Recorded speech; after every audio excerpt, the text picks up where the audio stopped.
Hi, everybody. Welcome to Lost Thoughts for the episode called LaFleur. As always, we start with the title of the show, and this one is two-sided, I think. I think one is symbolically the flower that Sawyer gives to Juliet, and the other is that he takes on that name and loves being anyone but himself in the con.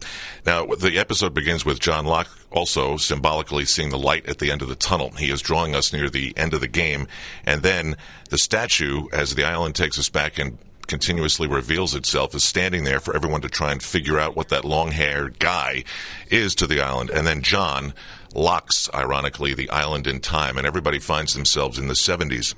And the nosebleeds are gone, and so are the headaches, and that means that they're not as close to death, I think, as they were in their earlier time. And then Daniel Faraday is an absolute mess because he thinks he's lost Charlotte. Even he can't figure this out, but that's because in the 70s, Charlotte isn't with him. She's either living her life on the island or somehow off of it. And we get other reminders that island time is not real time. 3 years on the island is 30 off of it, and 2 weeks, which is what Juliet promised Sawyer on the island, is really something that feels like 3 years off of it. And Miles gives us more reminders that before this particular episode of the game, people were living in a loop and over and over and over again when he says to Sawyer and Juliet, you guys have two plans, either go to the orchid or you go to the beach. And then that all gets changed when they hear the gunshots, as the great time coach of all time, Richard Alpert, makes sure that his others take out Paul so that the Goodspeed baby can be born. And that's part of Sawyer and Juliet's destiny now, as they're inserted into things. They also are told by Amy that Paul has to go back because that has how it happened in the past, that Paul has to be given to Richard Alpert to calm everything down.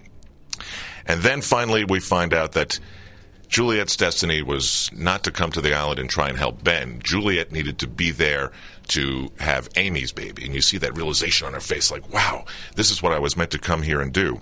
And then Sawyer goes for the big con and convinces Horace that he is who he says he is because of the Black Rock, and he uses all his information. And the con game works also with Richard, and it's great to see Richard not knowing everything, and that's because he hasn't experienced this part of things before. And so on we go as Faraday sees young Charlotte, and he has the moment that he was told that he would have by her herself, as he goes out and tells that little girl as a crazy man that she has to get off the island and stay off the island. And here we are, as all these people are lost in their own lives. Stinks that ABC doesn't have an episode next week, but we'll see you next time to talk about Namaste.